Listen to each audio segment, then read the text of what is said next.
Sveiki visi.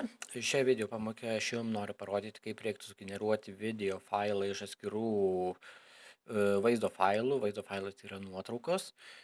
Ir aš naudosiu Blender programą. Taigi dabar jūs matote, kaip aš į šitą programą įterpiu visus kadrus. Visi kadrai yra išsaugoti kaip vaizdo failai, JPG arba PNG. Naudoju B klavišą tam, kad pažymėčiau visus kadrus keliais pelės paspaudimais. Ir toliau šioje vietoje aš nurodau, kad mano video pabaiga turi baigtis ties 250 kadru. Tiek trunka mano video.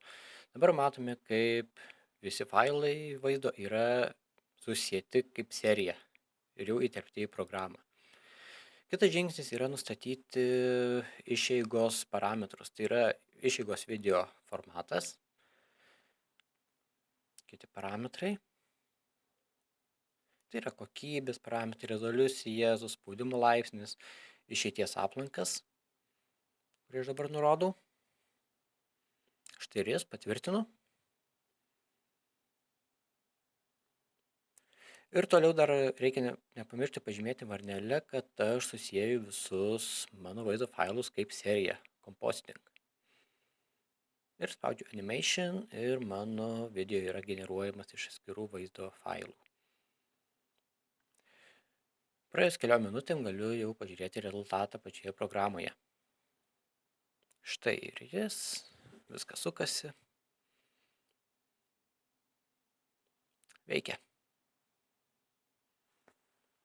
Ir taip pat reikia nepamiršti patestuoti šį rezultatą įvairiomis video peržiūros programomis.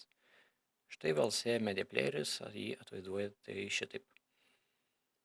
Kokybė patenkinama, viskas kaip ir gerai. Taigi nieko čia nėra sudėtingo, tikiuosi jums buvo įdomu. Iki.